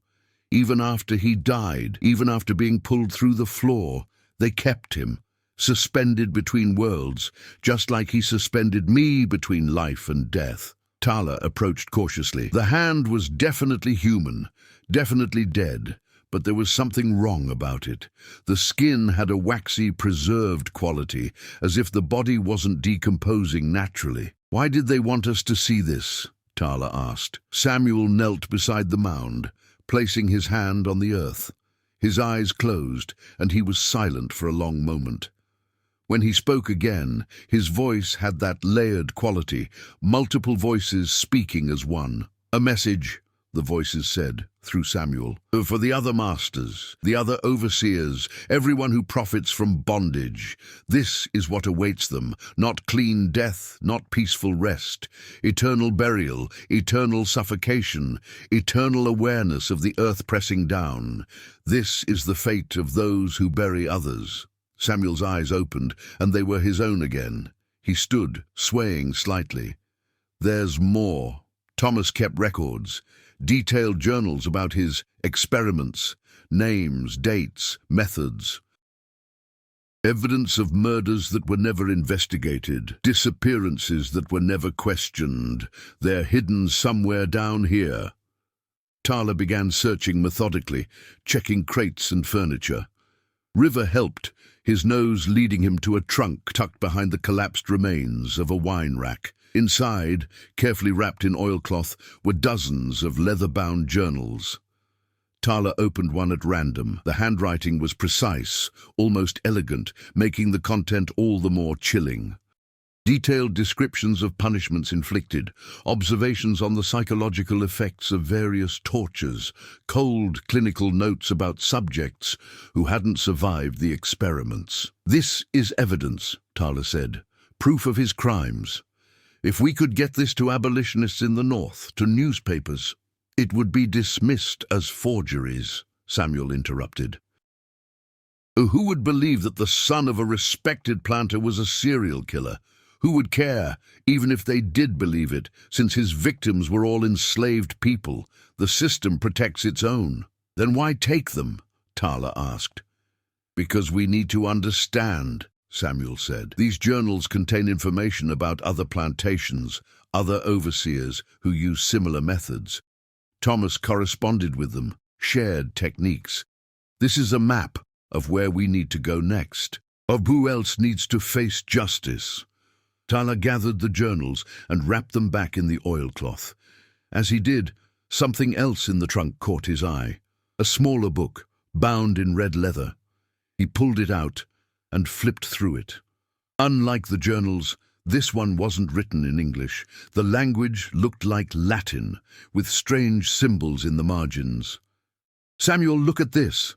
Samuel took the book and examined it, his expression growing dark. "It's a grimoire, a book of rituals and summonings.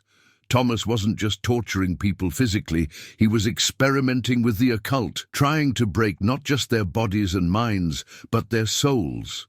He flipped to a page near the end where a ritual was described in detail. The text was in Latin, but sketches accompanied it, a human figure buried in earth, symbols drawn around the grave, incantations written in margins. "He was trying to trap spirits," Samuel said slowly. "Not just kill people, but bind their souls to the earth, prevent them from moving on.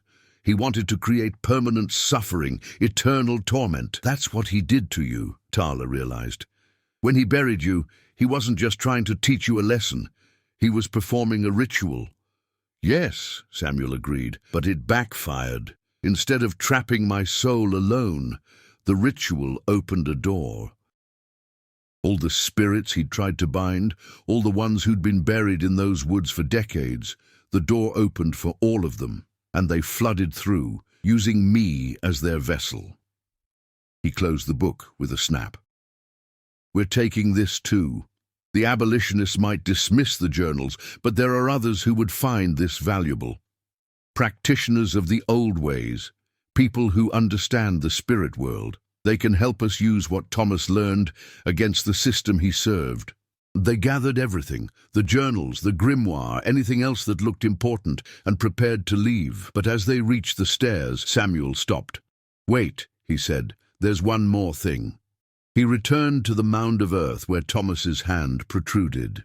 He stood over it for a moment, then spoke, his voice formal and ritualistic. "Thomas Whitmore, you are convicted of murder, torture, and crimes against humanity. You sought to bind spirits for your own purposes. Instead, you freed them. Your punishment is to serve as an example. Your grave will be unmarked, your name will be forgotten, and your soul will remain trapped in the earth you loved so much, feeling its weight forever." He knelt and pushed the hand down, covering it with earth. Within moments, the entire mound began to sink, as if the basement floor was swallowing it. The earth pulled Thomas's body deeper, deeper, until there was no sign he'd ever been there. "Now it's done," Samuel said quietly. "Now we can go." They climbed the stairs and emerged into the night. The ruins of Whitmore Plantation stood silent around them, a monument to justice and vengeance intertwined. In the distance, they could hear voices, more militia arriving, drawn by the gunfire from earlier. "We need to move," Tala said. "Back to my cabin first. Then we plan our next steps." They ran for the tree line, River leading the way. Behind them, the militia entered the ruins, their shouts of alarm echoing as they discovered the abandoned post and the strange absence of any bodies in the basement. But Samuel, Tala, and River were already gone, swallowed by the forest, carrying with them the evidence of Thomas Whitmore's crimes and the promise of more reckonings to come. 3 days after the destruction of Whitmore Plantation, Tala and Samuel sat in a root cellar beneath a church in Macon, meeting with people whose names they'd been told not to ask.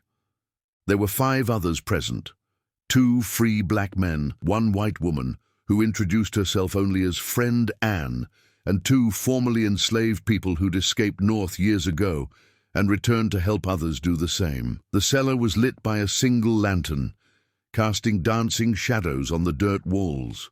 Above them, Sunday services were being held, the sound of gospel hymns filtering down through the floorboards, a perfect cover for the meeting below.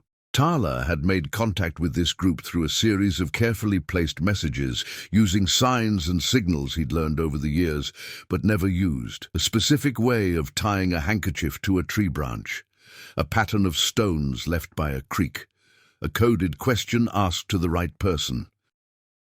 It had taken him 2 days to navigate the security protocols, to prove he wasn't a bounty hunter or militia spy. Now, sitting in this cellar with people who dedicated their lives to fighting slavery, Tala felt simultaneously inspired and inadequate. These people risked everything daily. He'd spent years avoiding risk. "We've heard the stories about Whitmore," one of the black men said. His name was Joseph, though Tala suspected that wasn't his real name. "About the fires that burned without smoke, about the earth swallowing the overseer, about the spirits of the dead rising up. Some say it's just stories, exaggerations. But you're claiming it's all true?" "It's true," Samuel said. He'd been quiet since they'd arrived, letting Tala do most of the talking, but now he leaned forward, his eyes intense in the lamplight. "I was buried alive by Thomas Whitmore. I should have died. Instead, something else happened. The spirits of those who'd been buried in those woods, they found me, they used me, and together we brought down everything the Whitmores had built." "Show them," Tala said quietly. Samuel hesitated, then nodded. He stood and pulled his shirt over his head, revealing his torso. In the dim light, his skin seemed to shimmer and shift, and for a moment, just a moment, the others could see what Tala had seen. Dozens of faces pressed beneath Samuel's skin, like people trapped under ice, their mouths open in silent screams or songs, their eyes watching.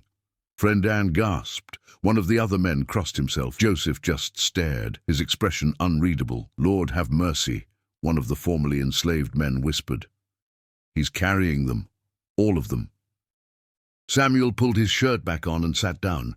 "I know it's difficult to believe, but you need to understand what we're facing and what we have to work with. The spirits want justice. They want the entire system of slavery to burn, and they've given me the power to make that happen." "At what cost?" Joseph asked sharply. "You say you brought down Whitmore Plantation, but what about the 200 enslaved people who lived there? What happened to them?" "They scattered," Tala said. "Some headed north, some went to other plantations hoping to blend in, some are hiding in the swamps and forests. We don't know exactly." "In other words, you freed them into chaos and uncertainty," Joseph said. "You destroyed their prison, but you didn't give them a path to safety. That's not liberation. That's just different suffering." The words stung because they were true. Tala and Samuel had been so focused on the spectacle of the plantation burning, on the justice of the Whitmores facing consequences, that they hadn't thought carefully about what came next for the people who'd actually been enslaved there. "You're right," Samuel said quietly. "We should have planned better, should have coordinated with people like you, who know how to move people to safety, who have the networks and resources. We acted out of rage and pain, not strategy. That's why we're here now, to do better going forward." Joseph studied Samuel for a long moment. "You said the spirits want all of it to burn, every plantation, every institution built on slavery. That's a nice sentiment, but it's not realistic. There are thousands of plantations across the South, hundreds of thousands of enslaved people. You can't burn them all simultaneously, and if you try to burn them one by one, the system will adapt. They'll increase security, crack down harder, make examples of anyone even suspected of involvement." "So what do you suggest?" Tala asked. "Strategic targets." Friend Anne spoke up for the first time. Her voice was educated Northern, carrying the authority of someone used to being listened to. "Not random plantations, but specific ones that serve symbolic or strategic purposes. Plantations that supply other plantations, transportation hubs, markets where enslaved people are bought and sold. Banks that finance the trade, hit the infrastructure, not just the symptoms. And coordinate with escapes," added one of the formerly enslaved men. "Before you burn a place, make sure there's a plan to evacuate people safely. We have routes, safe houses, conductors who can guide people north, but we need advance notice. We can't work miracles on short notice." Samuel closed his eyes, listening to the voices inside him. When he opened them again, he looked troubled. "The spirits, they're not interested in strategy. They want blood and fire. They want the masters to suffer the way they suffered. They don't care about infrastructure or long-term planning. Then you need to control them," Joseph said bluntly. "You're the vessel, right? That means you set the terms. You channel their power toward productive ends, not just destruction for its own sake." "It's not that simple," Samuel protested. "They're inside me. They're part of me now. I can't just tell them what to do." "Yes, you can," Friend Anne said firmly. "You're still human, Samuel, still yourself, despite what's sharing your body. These spirits, they need you as much as you need them. Without you, they're just angry ghosts, impotent and forgotten.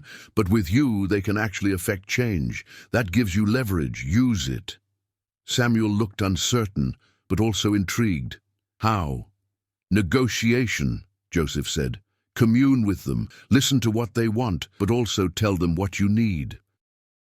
Find common ground, make them understand that random destruction helps no one, but targeted action can actually bring down the system they hate." "Can you do that?" Tala asked Samuel. "Can you communicate with them deliberately, not just wait for them to push forward?" "I don't know," Samuel admitted. "I've never tried. Usually they just take over when they want to, but maybe—" He closed his eyes again, his expression becoming distant. "Maybe I can reach them, if I try." The room fell silent as Samuel concentrated. His breathing deepened, becoming rhythmic. His lips moved soundlessly, as if speaking words only he could hear. Several minutes passed this way, everyone watching, waiting. Then Samuel's eyes snapped open, but they weren't entirely his own anymore. The layered quality had returned to his voice when he spoke. "We hear you," the voices said through him. "We understand your concerns, but justice delayed is justice denied. We've waited decades, generations. We've felt the weight of earth above us, the silence of being forgotten. How much longer must we wait?" "Not longer," Friend Anne said, addressing the spirits directly with impressive composure. "Just smarter. Help us destroy the system completely, not just individual pieces of it. Work with us, and we can end slavery across the entire South. Fight against us, and you'll just create chaos that the masters will use as an excuse to crack down harder." The spirits considered this through Samuel's body. Finally, they spoke again. "Show us your plan. Prove that it will bring real justice, not just pretty words and distant promises. Prove it, and we will consider restraint." "Fair enough," Joseph said. He pulled out a rolled map and spread it on the dirt floor. It showed Georgia, South Carolina, and parts of Alabama and Florida, with various marks and notations. "These red marks are major slave markets," Joseph explained. "These blue ones are plantations that serve as hubs, places that distribute enslaved people to smaller plantations.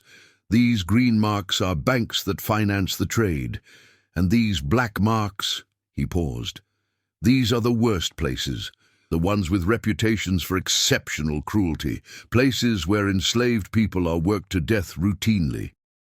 He looked up at Samuel, at the spirits watching through Samuel's eyes. "We hit these systematically, from smallest to largest. We start with outlying plantations, the cruel ones that even other masters whisper about. We evacuate the enslaved people first, get them to safety. Then we burn the places to the ground. As we work our way up, hitting bigger targets, the system starts to panic. They'll pull resources from everywhere to protect the major hubs. That's when we strike at the banks and markets simultaneously, cut off the money and the distribution, and the whole thing collapses." "How long would this take?" the spirits asked through Samuel. 2 years, minimum," Friend Anne said. "Maybe 3. It's not instant gratification, but it's permanent change." The spirits were silent, thinking. Then Samuel's body shuddered and his eyes became his own again. He gasped, like someone surfacing from deep water. "They'll agree," he said breathlessly, "but with conditions. They want some targets hit immediately to satisfy the need for justice. They want guarantees that the evacuation plans are real, not just ideas. And they want—" he hesitated. "They want to grow. To bring more spirits into the network, from other burial grounds, other plantations. Build an army of the dead to march alongside the living." Joseph exchanged glances with the others. Finally, he nodded. "We can work with that. The immediate targets, we pick them together, make sure they're places where we can evacuate safely. The guarantees, I'll show you our routes, introduce you to our conductors, prove the network is real. And as for growing your spirit army," he paused, "that's yours to manage. We'll help where we can, but we're not equipped to deal with the supernatural." "Agreed," Samuel said. He extended his hand. Joseph looked at it for a moment, clearly considering the implications of shaking hands with someone possessed by dozens of vengeful spirits. Then he clasped Samuel's hand firmly. "We're partners then," Joseph said. "The living and the dead working together, God help us all." Over the next several hours they planned. The group shared information about plantation layouts, guard rotations, patrol routes. They identified the first target, a plantation in southwest Georgia called Blackwood, known for working enslaved people to death in rice fields, owned by a man named Silas Blackwood, who'd killed 3 enslaved people personally in the past year. Friend Anne described the evacuation route. "We have a safe house 10 miles north of Blackwood. The conductor there is reliable, been moving people for 5 years without losing anyone. We'll need 3 days' notice to position people correctly. On the night of the fire, you cause enough distraction that the enslaved can slip away in the chaos."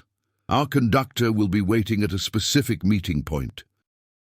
From there, it's a series of safe houses leading eventually to Tennessee, then north to free states. They discussed timing, signals, contingencies. They argued about risks and acceptable losses. They made difficult decisions about who could be trusted and who couldn't. By the time the meeting ended, dawn was approaching. The Sunday services above had long since concluded. They extinguished the lantern and emerged from the cellar carefully one by one, using different exits at different times to avoid being seen together. Tala and Samuel left last, with River trailing behind them. As they walked through the pre-dawn streets of Macon, heading back toward the forest where they'd been camping, Samuel spoke quietly. "Thank you." "For what?" "For bringing me here. For connecting me with people who know what they're doing. I was so angry, so focused on revenge, that I wasn't thinking clearly. But Joseph and the others, they reminded me that justice isn't the same as vengeance, that destroying things feels good in the moment, but doesn't actually fix anything." Tala nodded. "The spirits, will they really honor the agreement?" Samuel was quiet for a moment. "I think so. They're angry, yes, but they're not mindless. They want what we want, an end to slavery, freedom for their descendants. They're just working on a different timeline, with different constraints. But if we can channel that anger productively," he smiled slightly, "maybe we can actually change things." They reached the edge of town and plunged back into the forest, following a trail only Tala could see. Behind them, Macon began to wake, merchants opening shops, workers heading to factories, enslaved people beginning another day of forced labor. But change was coming. Slowly, strategically, but inevitably. The spirits of the dead had found allies among the living, and together they would bring down an empire built on stolen lives. 6 weeks after the destruction of Whitmore Plantation, Samuel stood in the rain outside what remained of Blackwood. The rice fields were flooded ruins, the main house was ash, and Silas Blackwood had been found dead in his bed, drowned, despite being hundreds of yards from the nearest water, his lungs full of marsh mud and Spanish moss. Beside Samuel, Tala watched the rain fall on the smoking remains. River sat between them, alert but calm. Behind them, hidden in the tree line, Joseph and 3 other members of the underground network waited with 37 formerly enslaved people from Blackwood, ready to begin the long journey north. "That's 2, Samuel said quietly. "Whitmore and Blackwood, 2 plantations destroyed, hundreds of people freed." "2 out of thousands," Tala reminded him. "This is just the beginning, I know." Samuel looked down at his hands. In the past 6 weeks, he'd learned to control the spirits inside him better, to negotiate with them, to channel their power without losing himself completely. But it was exhausting, a constant internal struggle to maintain equilibrium. "Sometimes I wonder if I'll survive this, if there will be anything left of Samuel Washington when it's all over." "There will be," Tala said firmly, "because you're stronger than you know. And because we won't let you disappear. The spirits need you, but we need you too. The real you, not just a vessel." Samuel smiled, grateful for the reminder. They'd formed an unlikely partnership over these weeks.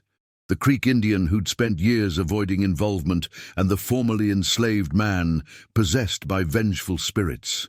But somehow it worked. Tala kept Samuel grounded, prevented him from losing himself to the spirit's rage. Samuel gave Tala a purpose beyond mere survival, a reason to engage with the world instead of hiding from it. Joseph emerged from the trees and approached them. "Everyone's ready. The conductor arrived 10 minutes ago.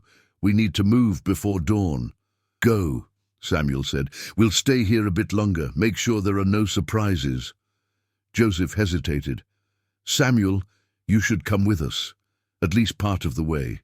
You're burning yourself out, hitting targets this quickly. You need rest." "I'll rest when it's done," Samuel said. But even as he spoke, he swayed slightly, exhausted. The possession took a toll, burning through his energy like fire through dry wood. Tala caught his arm, steadying him. Joseph's right. You're pushing too hard. At this rate, you won't last the 2 years we planned. You'll burn out in months. Then we need to work faster, Samuel argued. Every day we wait, more people suffer. More people die in bondage. How can I rest knowing that? Because dead martyrs can't free anyone, Tala said bluntly. The spirits might be immortal, but you're not. You need to sleep, eat properly, let your body recover between attacks. Otherwise, you're just trading your life for these victories, and that's not sustainable. Samuel wanted to argue, but he was too tired. The rain soaked through his clothes, cold and insistent. His limbs felt like lead. When had he last slept more than a few hours? When had he last eaten a full meal? He couldn't remember. All right, he said finally. We'll take a few days. Rest, recover, plan the next target properly. But only a few days. No longer. A week, Tala negotiated. 1 week to recover strength. The fight will still be here when you're ready. Samuel nodded reluctantly. Joseph looked relieved. Good, Joseph said. There's a safe house about 15 miles from here. Small, isolated, unknown even to most of our network. You can hide there while you recover. I'll send word when the next target is ready. He provided directions, then clasped Samuel's shoulder briefly. You're doing good work, important work, but you're no good to anyone dead. Remember that. He returned to the trees where the newly freed people waited. Within minutes, they'd vanished into the forest. Ghosts moving toward freedom. Tala, Samuel, and River stood alone in the rain, watching the ruins smolder. We should go, Tala said, before the militia arrives. They began walking, following Joseph's directions toward the safe house. The rain intensified, turning the roads to mud. Samuel stumbled several times, catching himself with effort. Finally, about 2 miles from Blackwood, his legs simply gave out. He collapsed, not dramatically, just sinking slowly to his knees in the mud. I can't, he whispered. I'm sorry, I can't walk anymore. Tala didn't hesitate. He helped Samuel onto his back, carrying him the way he'd carried him from the grave 6 weeks ago. Samuel tried to protest but lacked the strength. He simply held on, his cheek pressed against Tala's shoulder, and let himself be carried. They reached the safe house just after dawn, a small cabin hidden in a cypress swamp, accessible only by a narrow path that disappeared into standing water. It was owned, according to Joseph's directions, by a free black woman named Esther, who asked no questions and kept no records. She met them at the door, a woman in her 60s with silver-threaded hair and eyes that had seen too much suffering to be surprised by anything. She took one look at Samuel, unconscious on Tala's back, and stepped aside. Put him in the back room, she said simply. I'll heat water and make broth. The cabin was small but well-maintained, with 2 rooms and a loft. The back room held a simple bed with clean linens. Tala laid Samuel down carefully, removing his mud-soaked clothes and covering him with quilts. Samuel didn't wake, his breathing deep and even, his body finally surrendering to the exhaustion he'd been fighting. River curled up at the foot of the bed, assuming his guardian position. Tala sat in a chair by the window, watching over both of them. Esther brought food, cornbread, beans, hot coffee. Tala ate mechanically, his eyes never leaving Samuel's sleeping form. When Esther returned later with broth for Samuel, she studied Tala with shrewd eyes. You care for him, she observed. It wasn't a question. He's my responsibility, Tala said. That's not what I said. Esther set the broth on the bedside table. I said you care for him. That's different than responsibility. Tala didn't respond immediately. Did he care for Samuel, beyond the obligation he'd felt after pulling him from the grave, beyond the partnership they'd formed? He thought about the past 6 weeks, watching Samuel struggle with the spirits, seeing him burn himself out for others' freedom, witnessing his determination to make meaning from his suffering. Yes, Tala admitted finally. I care for him. He's become important to me. Esther nodded, unsurprised. Good. He'll need that. What he's doing, it's going to break him eventually. The spirits, they'll take everything if he lets them. He needs someone to remind him why he's fighting, someone to pull him back from the edge when he goes too far. How do you know about the spirits? Tala asked. I know many things, Esther said cryptically. I know you're the creek trapper who lives alone by the Okmulgee. I know he's the runaway from Whitmore who was buried alive and came back. I know that together you've destroyed 2 plantations in 6 weeks, and I know that the network is betting everything on whether you can sustain this for 2 more years. She moved to the window, looking out at the swamp. I also know that I've been waiting for something like this my whole life, a chance to strike back, to hurt the system that killed my husband, my sons, my daughter. They were all enslaved, you see, all died in bondage. I bought my freedom 30 years ago, been helping runaways ever since, but it's never felt like enough, never felt like real justice until now. What are you saying? Tala asked. I'm saying that when he wakes up, when you're ready to move again, I'm coming with you. I know every plantation within 100 miles. I know which overseers are cruel, which masters are worst. I know where the burial grounds are, where the spirits wait for someone like Samuel to give them voice. She turned back to face Tala. You need me, and I need this. Tala considered. An old woman joining their dangerous work seemed foolish at first. But then he remembered that Esther had survived 30 years of helping runaways without being caught, that she'd built this safe house in a location unknown even to most network members, that she'd clearly cultivated sources and intelligence that would be invaluable. We'll discuss it when Samuel wakes, he said finally. Esther smiled. Fair enough. Samuel slept for 2 days. On the 3rd morning, he woke to find sunlight streaming through the window, River's head on his chest, and the smell of cooking food drifting from the other room. For a moment, he didn't remember where he was. Then it came back. Blackwood burning, the collapse in the rain, Tala carrying him. He sat up slowly, his body sore, but no longer completely exhausted. The spirits inside him were quiet, dormant, as if they too had been sleeping.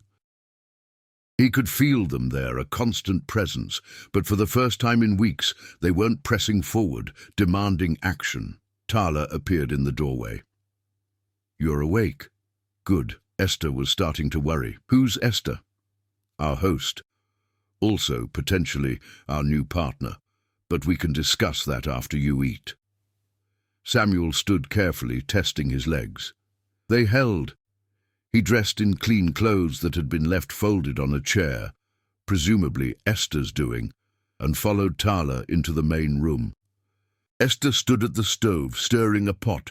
She turned when they entered, her gaze sharp and assessing. Samuel Washington, I've heard much about you. Nothing good, I imagine, Samuel said. On the contrary, I've heard you're a man who came back from the dead to fight slavery. In my book, that's very good indeed. She ladled stew into a bowl. Sit, eat, then we talk. Over breakfast, Esther laid out her proposal.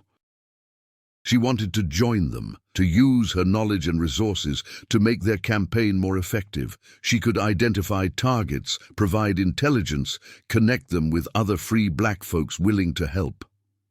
Why risk it? Samuel asked. You've built a safe life here. You're helping people through the underground network. Why put yourself in more danger? Esther's expression hardened. Because the network moves people one at a time, family by family. It's important work, but it's slow. At the current rate, it would take centuries to free everyone through escape. But what you're doing, destroying the plantations themselves, attacking the infrastructure, that could actually end slavery in our lifetime. That's worth risking everything for. Samuel looked at Tala, who shrugged. She makes good points, and we could use local knowledge. We've been working blind, relying on Joseph's intelligence. Having someone who knows the territory intimately would be valuable. Samuel turned his attention inward, consulting with the spirits. They stirred, considering. After a moment, they sent him a feeling of acceptance tinged with approval.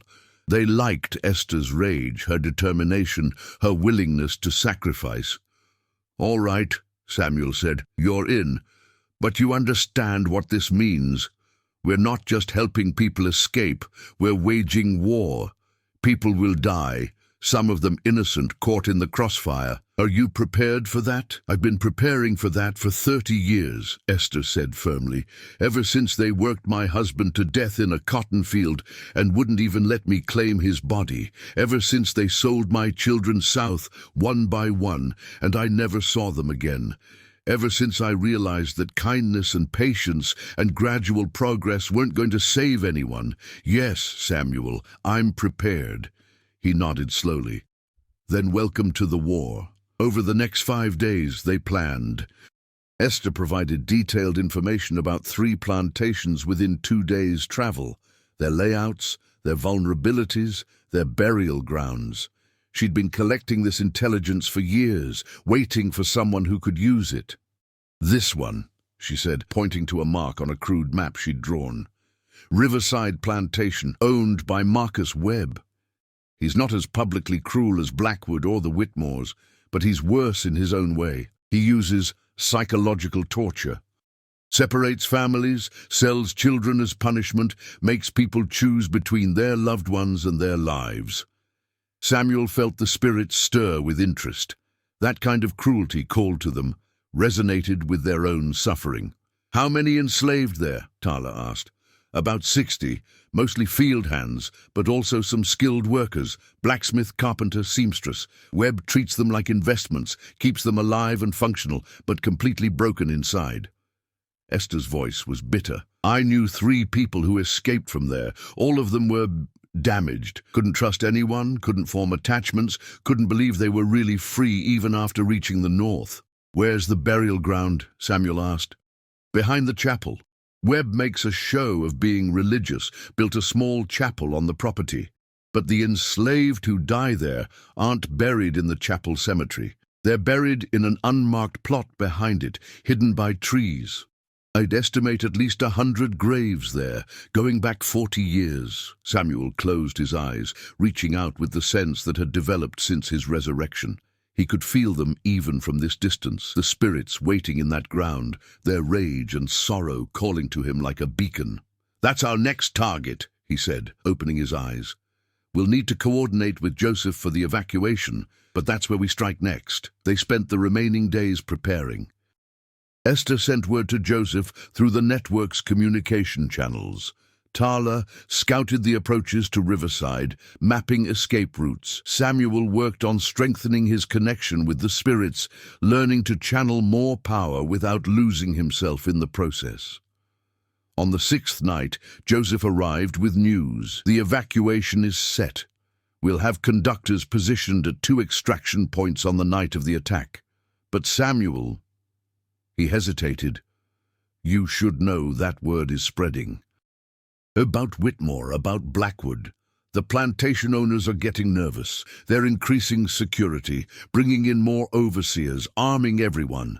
Some are even abandoning their properties, taking their enslaved people and fleeing to Texas or Arkansas, trying to get away from what they're calling the curse." "Good," Samuel said. "Let them be afraid. Let them flee. Every plantation they abandon is one we don't have to burn.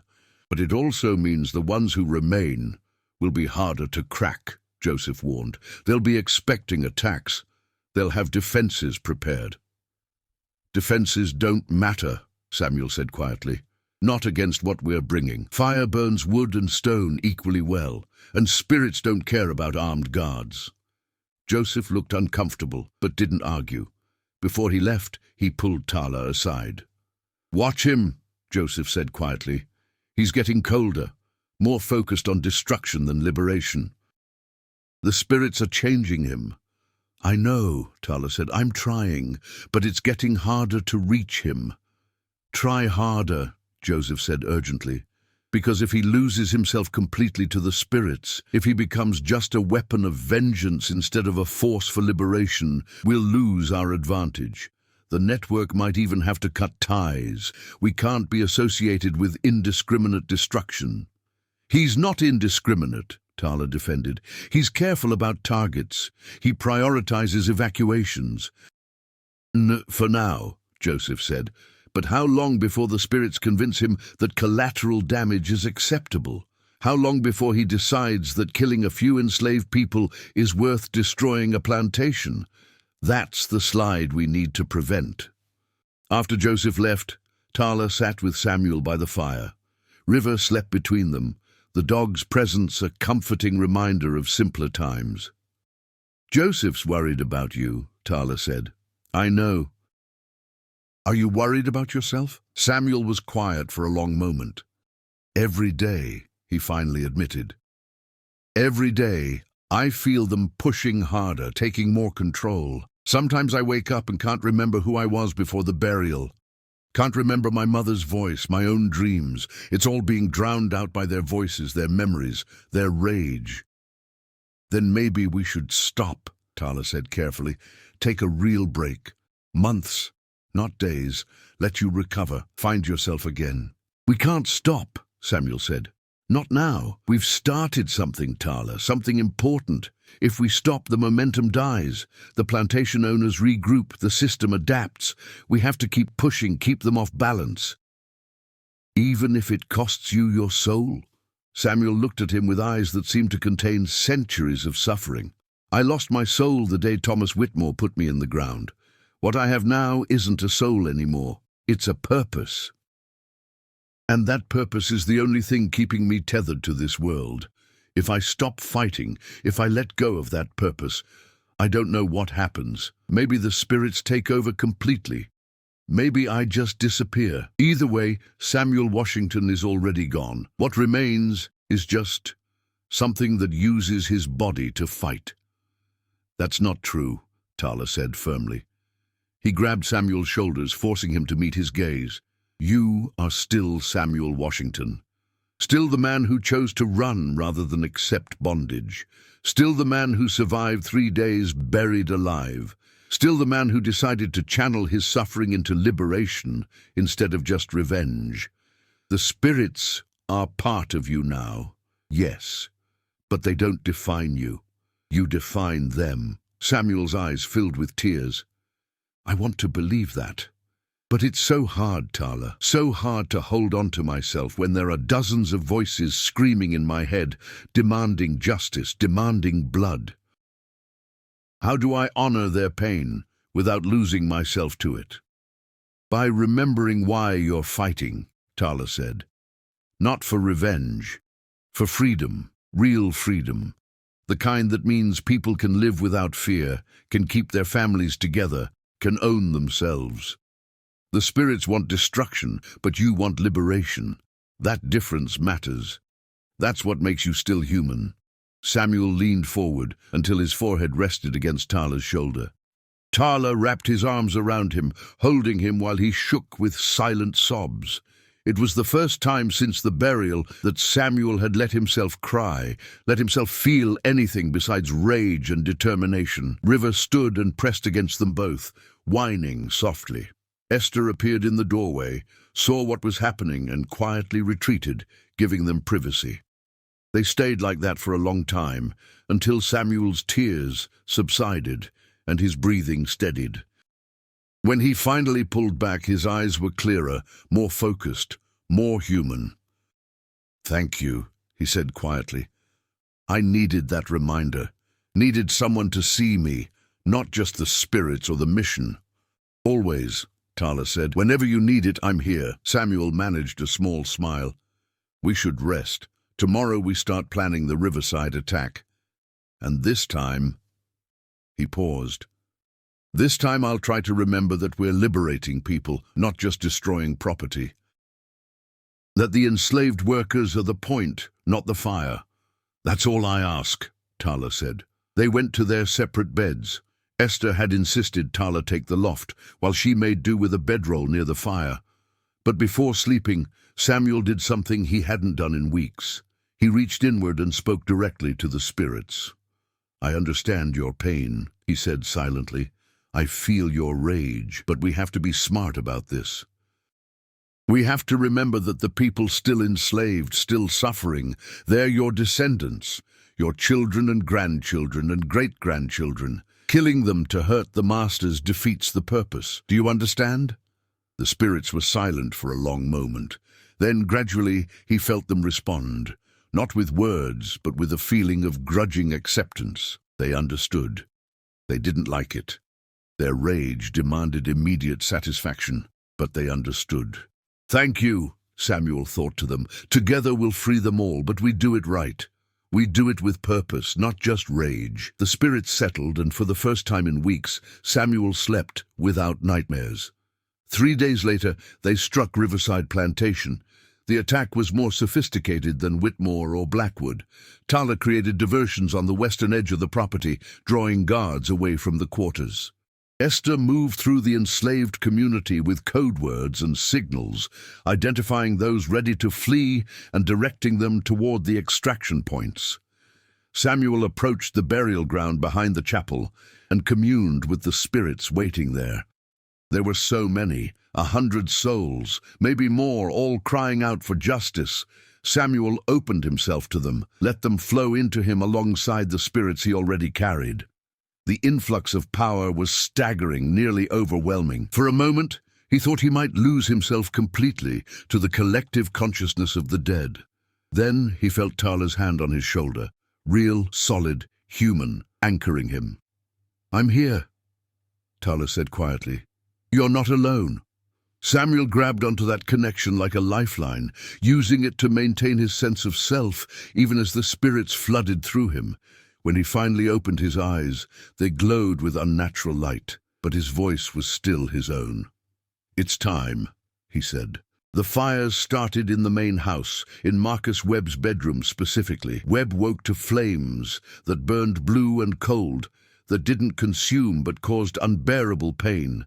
His screams woke the plantation, sending everyone running. In the chaos, 60 enslaved people slipped away into the night, guided by Esther and Joseph's conductors to safety. The overseers tried to organize a response, but the fire spread with impossible speed, jumping from building to building without regard for wind or distance. Marcus Webb died in his bed, though the fire never actually burned his flesh. He died of drowning, his lungs full of water that hadn't been there moments before, as if the spirits had made him experience every death by drowning that had occurred on his plantation over 40 years. By dawn, Riverside was destroyed. But unlike Whitmore and Blackwood, this time no innocents had died in the flames. No enslaved people had been caught in the destruction. Everyone who'd wanted to escape had made it to safety. Samuel stood in the ruins, exhausted, but satisfied. Tala and Esther joined him, both sooty and tired. "We did it," Esther said, something like wonder in her voice. "We actually saved everyone." "That's how we do it from now on," Samuel said firmly. "Every attack, we prioritize evacuation. The property destruction is secondary, the people come first." "The spirits agreed to that?" Tala asked. "They did," Samuel said, "because I made them understand. Hurting the masters is good, but freeing their slaves is better. It's the ultimate punishment. Everything they built, everyone they claimed to own, taken away. That's real justice." They began the long walk back to Esther's cabin. Behind them, Riverside burned, sending smoke signals that would be seen throughout the county. Another plantation fallen, another group of enslaved people freed, and somewhere in those flames the spirits sang their triumph.